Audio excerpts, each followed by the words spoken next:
Hey, baseball fans, I'm Buster Olney. And on the latest Baseball Tonight podcast, the managers have been in the crosshairs because of the decisions they've been making. I talk about that with Alex Cora and with a Fireball Express.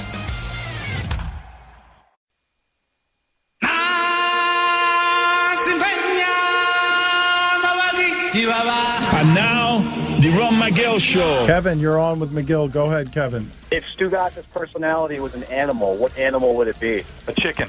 Straight from Zoo Miami, it is Ron McGill. Scott, you're on with Ron McGill of Zoo Miami. Go ahead, Scott. Ron, the story about a snake attacking a human through a toilet is terrifying. What can we do to stop this travesty? Always check first before you start going. Okay, excellent advice. Here is Ron McGill, Stugotz, and Dan Batard on ESPN Radio. ESPN Radio is presented by Progressive Insurance. Ron McGill going to join us in just a second here on the Shell Pennzoil Performance Line. I'll take your calls at 786-456-4837. Here's your SportsCenter update. World Series resumes tonight. Game 6, Indians and Cubs, Josh Tomlin and Jake Arrieta. Cleveland with a 3-2 series lead, 8 Eastern right here on ESPN Radio. Percy Harvin has come out of retirement, will join the Buffalo Bills for the remainder of the season. And finally, a man in Dubai paid $9 million for a license plate. It was one of the largest sums ever spent on a license plate, although still lower than the $14 million record set in 2008 by an Abu Dhabi businessman. His license plate number is 5. For all the latest headlines and information, tune in the SportsCenter on ESPN Radio all throughout the day. Money doesn't mean anything to the rich people in Dubai, man. It doesn't mean anything. It's pennies. Everything is pennies to the rich in Dubai. Cote, we got him again with the clock. He was so disoriented. He was still talking like 20 seconds after the clock. No idea. But he picked the swap helmet. And that means that's a very good pick for him. That means he gets to swap helmets with anybody who gets a good helmet. And then his next pick was the Bills. So that person will get stuck with the Bills at Seattle on Monday night. We will get to your Ron McGill phone calls in a second. 786-456-4837 is the telephone number. Tweeter writes in at Le Batard Show. Brady can't be MVP. He was declared a cheater this season. Not last season, this season. He missed 4 games for being a cheater. He's that guy. Okay. I mean, that was from Roger Goodell. That tweet right there. His quarterback rating is 133.9. Okay, he can't win the MVP. Yeah. Well, the fact of the matter is he would be disqualified. Taylor, you're on ESPN Radio, Taylor. I'm going to impart a little information. Hey, Ron. Hey, Ron, I recently saw a video of 2 gorillas fighting pretty aggressively in the zoo, and I was curious if there's ever an instance where 2 animals are fighting and it looks like maybe one might get seriously injured or die, and is there ever a circumstance where the zoo steps in? Thank you. Okay, 2 animals fighting, ever an instance when one that kind of garbled. Well, the zoo would step in and stop them from fighting to protect one of them. Yes, that does happen sometimes. You know, we recently introduced our male lions together with the females, and of course, when these males were brothers, they got along smashingly well all the time. But as soon as they went out there with females make males stupid, and they went at it with each other. We were prepared with fire extinguishers and water guns to separate them. We let them sort it out, but if it had gotten to the point where we thought that it was going to become critical, we would have interfered to try to separate them out. Yes. And that's what works? You don't have to use rubber bullets or any of that stuff? No, we have never had to use rubber bullets. Fire extinguishers do really, really well for separating animals in that type of conflict. It's a very commonly used tactic in zoos when we have a conflict where you want to separate animals. I mean, we've had to do it differently. You know, when rhinos breed, for instance, the rhinos foreplay is very intense. It gets very physical to where you have to determine, well, is this now foreplay or is it trying to kill each other? And I've actually had to go into a pen with a pickup truck and use a pickup truck to separate the rhinos from fighting. And, you know, that pickup truck got pretty badly banged up, but it worked. Have you ever had to use a fire extinguisher because the animal was on fire? I mean, hold on a second. Hold on. Thank you, Ron. Hold on. Curious. You don't ask, you don't know. Can you? I missed you last week, Cody. Can you explain to us, Ron, the scariest situation like that you found yourself in? What were the animals involved? It was rhinos. Going in with a pickup truck. The rhino hit the truck so hard it put it up onto 2 wheels. Did thousands of dollars of damage. It looked like the pickup truck had been in a demolition derby. That rhino was not interested in that. Actually, it was the female trying to kill the male. and the male, just going away. But to separate that rhino, when you're in the bed of a pickup truck with a fire extinguisher and the rhino hits the truck and lifts the truck up on two wheels, and you're thinking, man, if this truck flips over, I'm out of the bed. That was a scary situation. Fortunately, we got him to separate, and it was okay. But at least you were armed with a fire extinguisher. You're making fun of me now, aren't you? Matt, you're on. I mean, it just seems fairly useless to walk into one of these scenarios with a fire extinguisher. Matt, you're on with Ron McGill. Go ahead, Matt. Hey, Ron.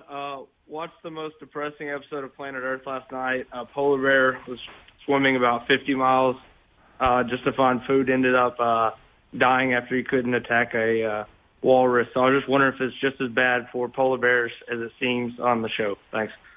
It is. It is bad, and that's one of the big things. Polar bears are becoming now the iconic species, the symbol for global warming, because polar bears have to wait for that ice to freeze over to get out to where the seals are.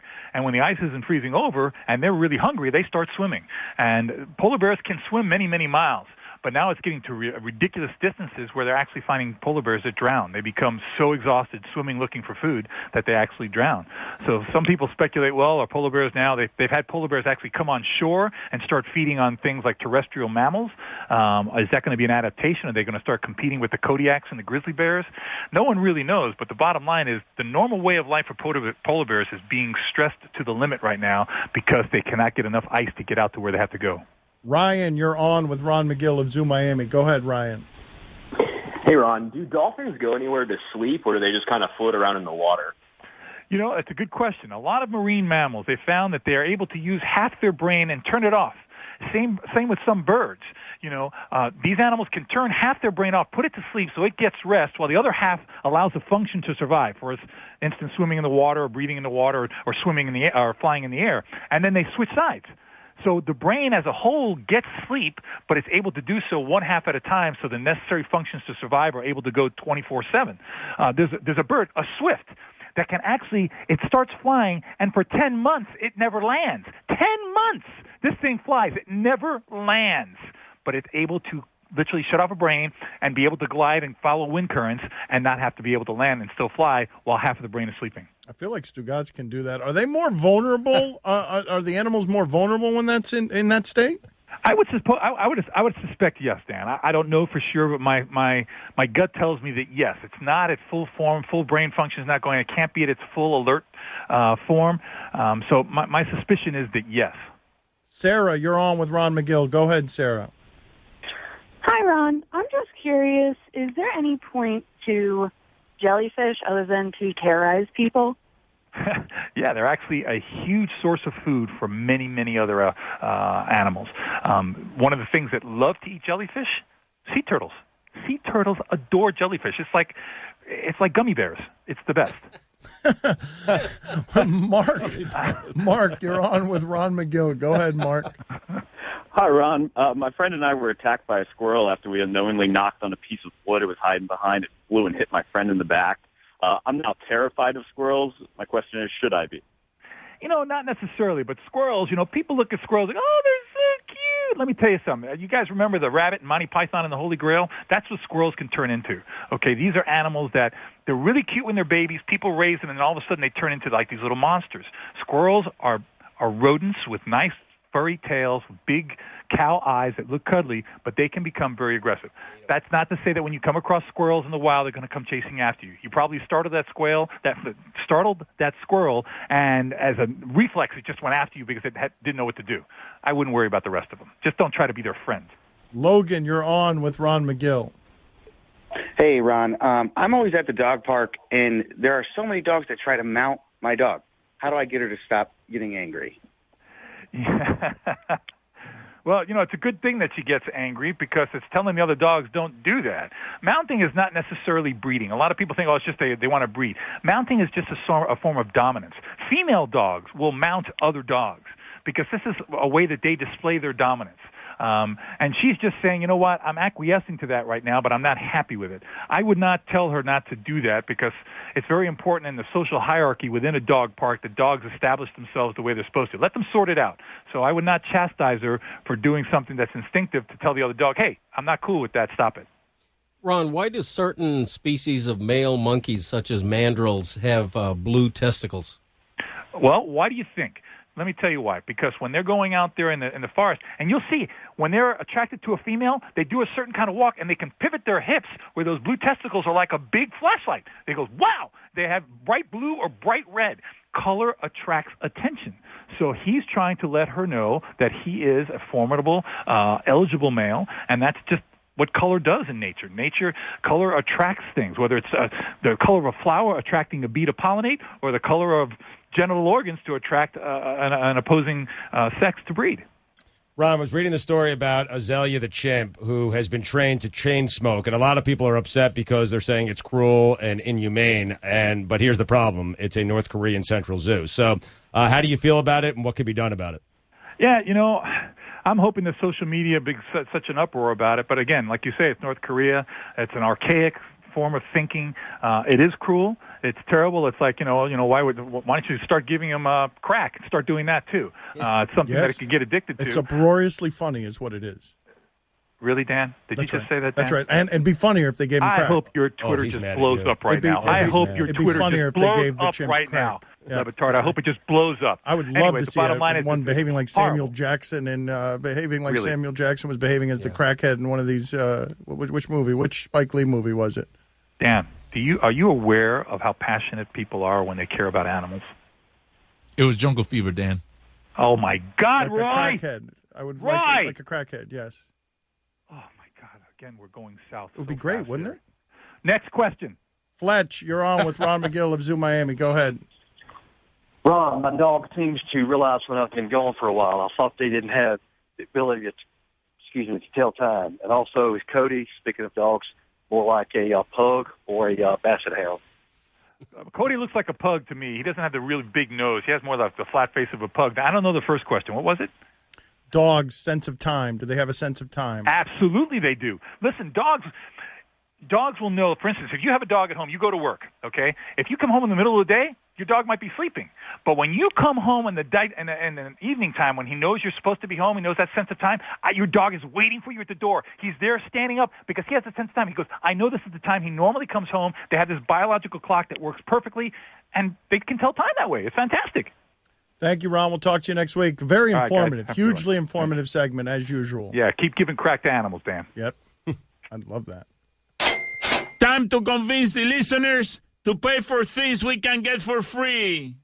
They should definitely do it with terminally ill animals. Give them crack. Why? Just you're going to go out enjoying it? Same reason I'm going to become a heroin addict when I'm 100 years old. All right. The 2016 World Series, by the way, is outrating the 2016 NBA Finals in Cleveland. It's amazing. In Cleveland, the baseball is bigger than even LeBron James was in the finals. The Cleveland Indians and the Cubs. Did the Cubs contribute to that, or? In Cleveland, no. I think it's it's baseball being passed down. It's baseball being more popular in Cleveland than basketball. Okay. All right. Despite the stinker that was the Jets-Browns game, Stugotz was relaxed and comfortable because he was wearing his Tommy John underwear while sitting on the couch on Sunday. Win-win situation for him, Cleveland and the Jets, and only for him. Tell him, Stugotz. Yep, we all love Tommy John here on the show, and to be as comfortable as possible through it all, you need Tommy John, the 21st century men's underwear brand that never rides up. It's crafted from super light, breathable fabric that moves with you, not against you, and backed by the best pair you'll ever wear, or its free guarantee. Tommy John, no adjustment needed. Save 20% on your first order with code Miami at TommyJohn.com. That's Miami right now for 20% off at TommyJohn.com. More of Dan and Stu coming up on ESPN Radio.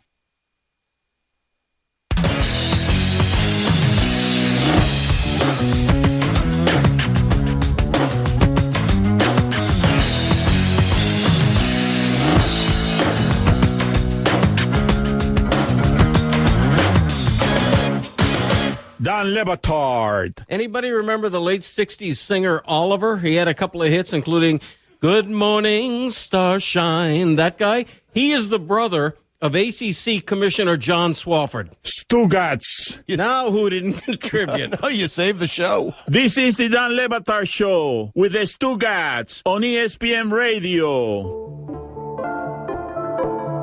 Dress it up and make it real for me.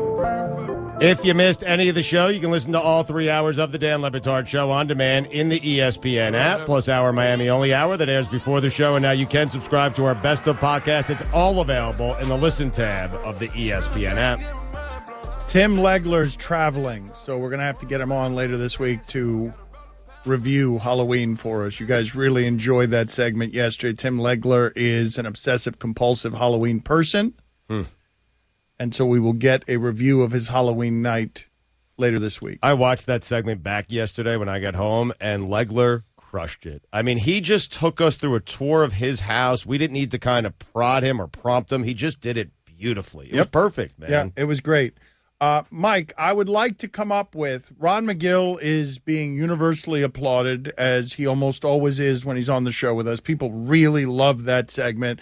It was unusually informative this week, even though it's usually unusually informative, if I could say that without sounding ridiculous.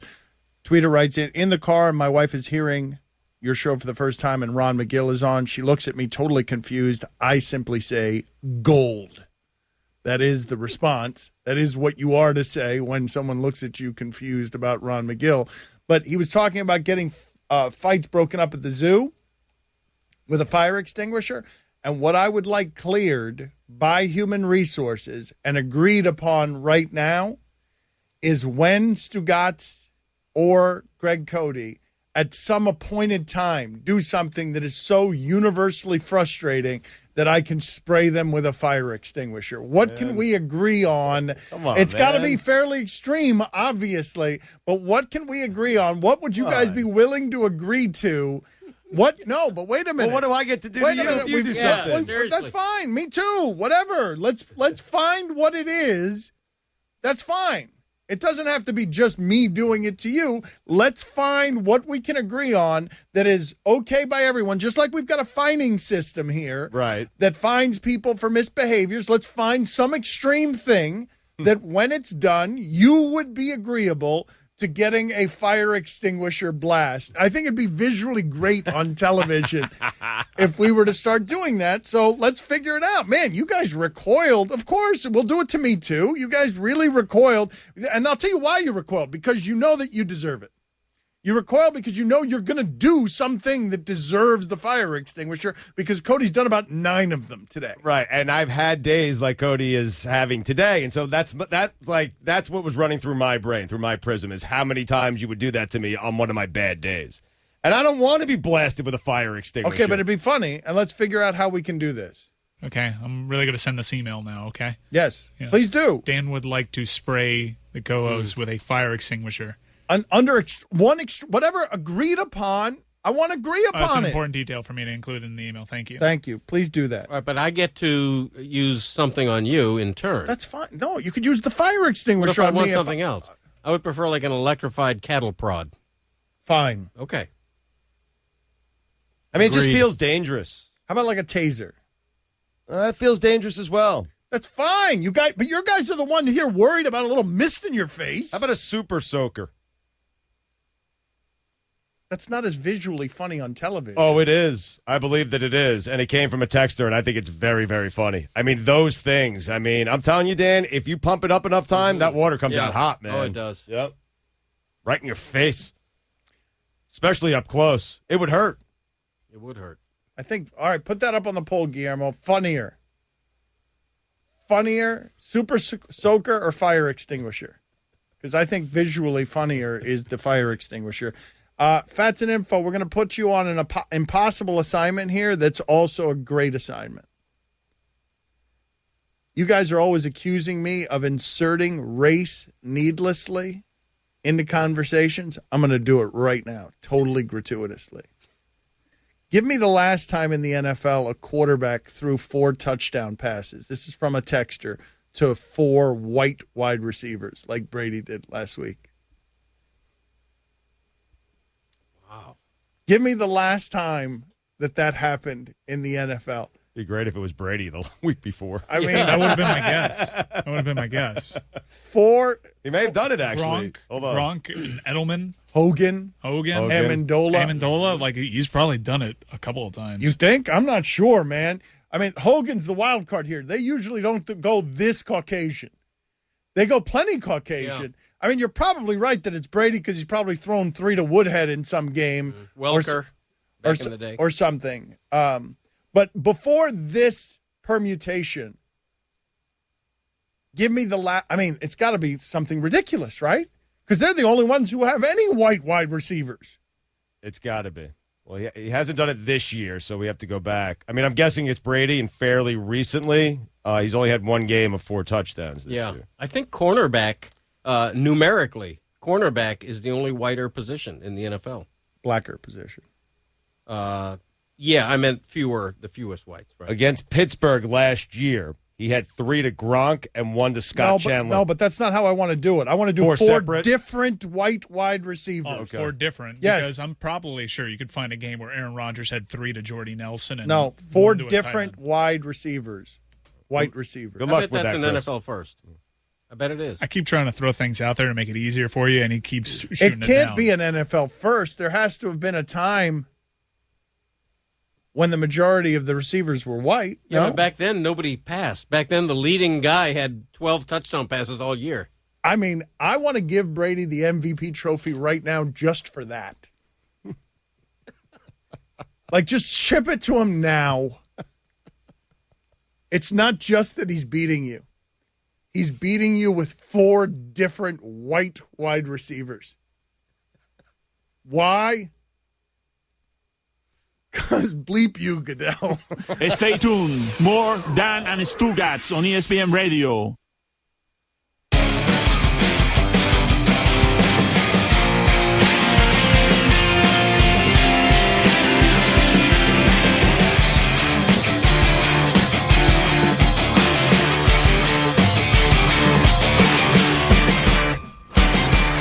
Dan Le Batard. You and I probably define fat slightly differently. I'm someone who sees myself naked on the regular, and I don't consider myself fat. Most would. Stugotz. You think most people would consider me fat? That they would, yeah. People are very judgmental. Most people would consider me fat as well. This is the Dan Le Batard Show with the Stugotz on ESPN Radio.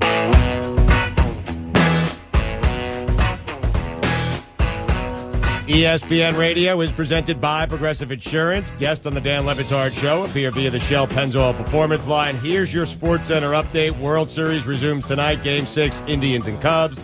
Josh Tomlin for Cleveland. Jake Arrieta goes for Chicago. Cleveland with a 3-2 series lead.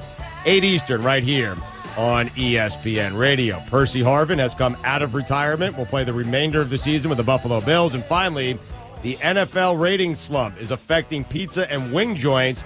Chains like Buffalo Wild Wings and Papa John's are both reporting lower sales compared to last quarter. This Sports Center is brought to you by Barbasol. America, you're looking good. You're shaving with Close, comfortable Barbasol shaving cream. Close Shave America, Close Shave Barbasol. For all the latest headlines and information, tune in to Sports Center on ESPN Radio all throughout the day. You can tweet the show at Le Batard Show on Twitter. Tweeter writes in, not understanding racism. So you rail on racism all show, but then you want the NFL to keep track of a racist stat. It's not a racist stat. It's just pointing out race. You guys are always doing this. So many of you do this, where any conversation about race is racist. No, just pointing out that the receivers are white. No racism there. Just they are white. That's a fact. And 4 of them, Tom Brady threw to this weekend for touchdowns. That's a fact. Also, that doesn't happen very often. Mm-hmm. That's a fact. Because most of the receivers in the NFL are not white. We're bringing in backup to help Fats and Info with this. We're bringing in actual ESPN stats and info. Now, Fats and Info, to his credit, found a time where Brady threw 4 touchdown passes to white receivers. However, 2 went to Wes Welker and 2 went to Gronk. We're looking for 4 unique white receivers. Right. Brady's going to corner the market, and the Patriots are going to corner the market on touchdowns to white guys. In fact, I'm going to go ahead and proclaim them the record-breaking, never to be broken. I agree with you. Yeah. This is Joe DiMaggio's streak. Yes. There. Brady has thrown more touchdowns to white wide receivers than any quarterback in the history of the NFL. I feel like that's fair to say without looking it up. Maybe you can get lucky with a game that Manning hits Stokely and then a tight end and a backup tight end. Yeah, that Tammy guy. That Tammy guy. You had Dallas Clark, Tammy, and Stokely in the game, but we're still needing number 4. Yeah, it's the fourth one. That's what I'm saying. But their fourth was Marvin That's Harrison. what I'm saying. That's right. Hogan's the wild card. This is the one. This is what's making it like a puzzle. Yes, Hogan sneaking in there.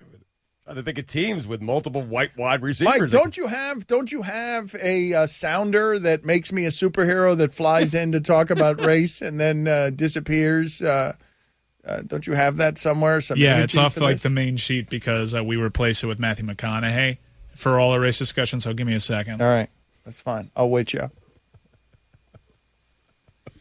up. Did you guys get mad at all at the Vikings last night?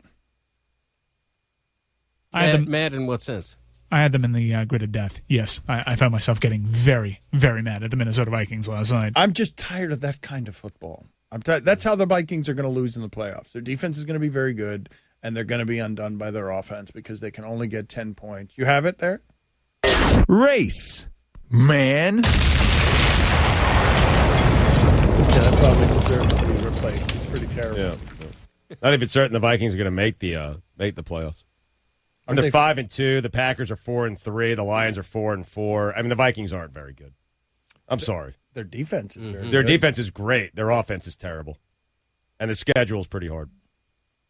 It really is that fourth wide receiver because Fats and Info is cursing the name of Brandon LaFell, who's screwing up all of these games where he has three and not the four. trick is, like, you can sneak in there with a shopping cart, Tammy for Peyton Manning, and he had a couple. That makes it hard. Dallas, Clark, and Stokely. Stokely had that career season with Manning where he's 300 yards, 300 yards, 300 yards, then he's got a 1,000-yard season. Wait, there might be, a texter points this out, Tammy, Clark, Stokely, in an Austin Collie game. There might be. Perhaps there might be. Collie. Yeah. Pushing. There might be, though. In Denver, there was a year that he had Decker and Welker and Tammy. Who's the fourth? Wait a minute, Tammy? Tammy went to Denver after. He sort of followed him around for a little bit. Yes, he did. Yeah. Now he's that in Atlanta. shopping cart with a mannequin arm, that guy, he's still running around the league somewhere, isn't he? Atlanta. Yep. Well, all that stuff is a plague. The Washington racial slurs are playing this way too, where all they do is throw to the tight ends in the backs, and it's like you've got Deshaun Jackson, and you've got Garcon, and you've got that new guy Crowder. And Crowder's always open. I mean, is it because Jackson's all like you coming do off the is top? go to 85 and 86. That was useless. You don't get mad watching this? I get bored more than mad. All right, same thing. Yeah. I just don't watch it. But the Vikings need these 40-play drives to go down the field 4 hiccups at a time. Yeah. I didn't watch much of the game last night because of the holiday. Same. And because it was the Bears. Yeah, the matchup didn't appeal much. But I find myself getting mad that football is getting diluted. I mean, I don't mind great defense. I like watching the Broncos because I know I'm going to get half of a good game out of Denver. The game was dreadful last night. Anytime you tuned in, I don't know if, like, the Bears were winning that game. The crowd was dead silent. It looked awful to watch. And believe me, I watched most of it because I had the Vikings in the grid of death, but just a terrible viewing experience. I love that somebody is writing in here. This is just great. That Brady might have snuck in there and gotten 4 different white wide receivers by throwing to Vrabel. Didn't Vrabel have like 9 touchdowns? I mean, that I do believe that you might be able to get Belichick and Brady in an honest drinking moment to tell you that they do some of this just to make themselves laugh. Like they're throwing. How many touchdown catches did Vrabel have? Did he have 9 for the Patriots? Because bleep you. I'll throw to Troy Brown. I'll make him a defensive back. I'll make him an offensive player. I'll hand the ball. I'll throw it to nothing but white guys, and I'll hand it. I can't fight a white guy to carry it for me, but I'll give it to a guy named White just as a joke. He had 11 for his career. Vrabel had 11 touchdowns. He plays defense. He had a career 11 interceptions as well. Come on, man. They're bleeping with us, right? This is like I told you guys about that movie. I told you that there's this movie, this documentary, Room 237, where they analyze all of the hidden messages in The Shining by Stanley Kubrick. They analyze all of the hidden symbols. And one of the conclusions they come to is that the Apollo landing, not that we faked the moon landings, plural, we've been to the moon, but that the Apollo landing was faked and that it was done by Stanley Kubrick, but he couldn't actually tell anybody. So he told them through this movie. It's a fascinating conspiracy theory, but I think we can do this with the Patriots and white people. I think we can figure out how to do this where one day it's going to be revealed in a 30 for 30 that Belichick was doing this as some sort of inside joke between him and Kraft. That's how good I was. I won with white people. But let me explain it to you. It's not just that. It's they have these inside jokes that are smaller. Like you watch what I do with Ninkovich. I'll do it with Ninkovich and Gostkowski and Gronkowski. We'll do it with those names. But also, I'm going to throw 11 touchdown passes to my linebacker. Like, what? Poor Chris is getting desperate. He just, screamed out a whimper. Is Marcus Pollard white? Stay tuned. More Dan and Stugotz on ESPN Radio. Ferguson, the right people, the right products, right around the corner. Visit Ferguson.com today.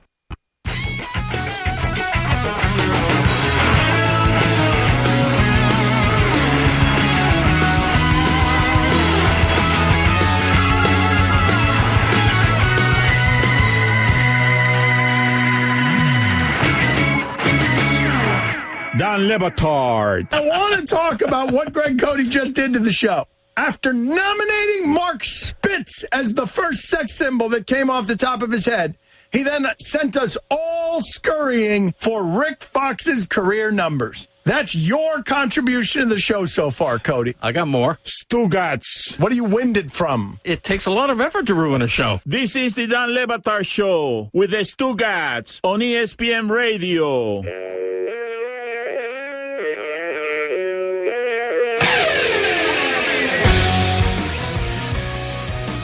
Catch me and Mike Gola Jr. every Sunday for weekend observations from 7 to 9 a.m. Eastern on ESPN Radio and the ESPN app. You can reach the show at Le Batard Show. That is not the place to send your complaints about the show or wanting to get us fired. If you want to get us fired, ESPN_Fan Central is where you complain to get us fired. This guy writes into at ESPN. Get Le Batard Show off the bleeping air. This show is hardly relevant for ESPN. If I wanted to hear about race, I'd be watching MSNBC. He's that guy. Don't write us, man. Write at ESPN_Fan Central if you want this show fired. Get your friends to do it, too. At ESPN_Fan Central. That is where you will be heard. Don't send it to me. That's not going to help you. I'm not going to fire myself. They pay us too much for that. I'm sorry this bothers you so much that we would point out that the Patriots receivers are white. It really is something to get furious about. I think you should start kneeling during the anthem because we do it. What do you have there, Stugotz, for poll updates? How many polls do we have today? We got a bunch. Is Tuesday your favorite radio day? 66% of the audience said yes. Look it at is. that. Greg Cody Tuesday. Yes. I think an acceptance speech from the drunk, bitter Mickey Mouse might be something after that poll that the people would like to hear from. Well, first I gotta see how Mickey does in that poll. I think we did a Mickey Mouse related poll earlier, so I want to see the results of that first. Do you like Greg's Mickey Mouse impression because it's good or because it's bad? 78% of the audience said because it's bad. That's an outrage. Eisner? Eisner. Eisner. Eisner. Eisner. Eisner. Eisner. Eisner. Eisner. Eisner. So no speech because you're going to sit it out now? Do you have any more drunk, bitter Mickey Mouse for us, or that's it? I'm verklempt. Okay. Do you know who Luis Guzman is? He was on the show earlier today. 57% of the audience said yes, they know who he is. By name, really? Wow. By name. Do you know who this is with a picture attached to it? 72% of the audience said yes. So it helped a little bit. Is 270 milligrams of salt a lot? 64% of the audience said yes, it is. How'd you feel about that? 51% of the audience said good. Is being a grown-up overrated? 85% of the audience said yes. Making your wedding, black tie, inconvenient to guests or not? 67% said inconvenient. I mean, that's Pablo Torre. Yep. It is. That's Pablo Torre. It's totally inconvenient. There's no disputing this. Totally with you. Which is funnier, super soaker, fire extinguisher? 52% of the audience said fire extinguisher. It's an outrage. I don't want to get blasted with a fire extinguisher, man. I don't. I'm nervous about it. It's toxic, right? Yeah. What comes out of a fire extinguisher, I believe. So don't do the thing that would end up with you getting a fire extinguisher blast to the face. Last one, Dan. Are those lyrics you recognize? 69% of the audience said no. Nice.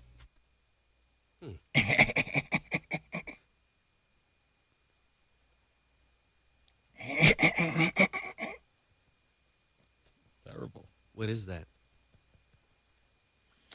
Gronk caught his 69th touchdown pass on Sunday, and he reacted, maturely while previewing the catching of the 69th touchdown pass. You got the whole thing? You got the whole sound of the greatest tight end in the history of mankind, a polar bear that has been trained by the Patriots to catch footballs, highest yardage per completion in the league. Everyone knows that they have to stop him. They cannot stop him. It is a marvel to behold every Sunday. Rex Ryan kind of knows before the game, hey, I might not want to let him get loose in my secondary for giant plays. And there he is wandering around in your end zone, because every game that Rex Ryan has played against Bill Belichick over the years has ended in that 41-25 game, except for a couple of them. The result of that play was that you scored your 68th career touchdown, which ties the Patriots record. We talked about it leading into the game. What is your reaction to that? One more. I got 69 touchdowns, if you know what I mean. Only you know what I mean, baby. It's just great. It's so great. It is one of the greatest things in the history of sports. Right. Watching defenses try to game plan for that, and cornerbacks hanging from the bolts in his neck as he runs into the end zone with all of your planning, and then just spikes the football and thinks about motorboating the cheerleaders. Because that's and I just love the idea that Belichick's greatness is attached to this thing at tight end that clearly has tumbleweed blowing from one end of its skull to the other. Here's some more Gronk sound. Here's Gronk not understanding sarcasm regarding getting flipped off. When you're here in the offseason, people obviously, they know you, they like you, they love you, whatever. When you're here on the field, they can't stand you, and they can't stand, Brady and the Patriots and the whole thing. Can you feel that at all? Yes, I feel that for sure. When you get like 50 middle fingers from the people in the first three rows, so I definitely feel that. I feel it. Maybe they're saying you're number one. The middle fingers. Oh no, they're not. I could tell by the facial expressions and everything. Yeah, just didn't get it. Joe Cap, someone has tweeted us, had 7 touchdowns in a game, and he believes 5 of them are to white wide receivers. I've confirmed that he did indeed have 7 touchdown throws in a game. I am working on the receivers. But how old was Joe Cap? What year are we talking about there? That'd be 60s, late 60s, I think, early 70s. and they got to be unique white wide receivers. 69. I'm pretty sure that Greg Cote covered Joe Cap, didn't you? Mm-hmm. I did. What can you tell us about him? Not much. This was the Dan Le Batard Show on ESPN Radio. Hey, baseball fans, I'm Buster Olney. And on the latest Baseball Tonight podcast, the managers have been in the crosshairs because of the decisions they've been making. I talk about that with Alex Cora and with a Fireball Express. College football lives here. LSU is 3-0 since Ed Orgeron took over as head coach, and they've averaged over 41 points in those 3 wins. LSU has a significant lead late. Up next, the number 1 ranked Alabama Crimson Tide storms into Death Valley for a huge SEC showdown Saturday night. Fumble! Alabama's got the football! Coverage begins at 7 Eastern on ESPN Radio and the ESPN app. Number 1 ranked Alabama heads to Death Valley for a huge SEC showdown against LSU. Sack! Fumble! Alabama's got the football! Coverage begins Saturday at 7 Eastern on ESPN Radio and the ESPN app.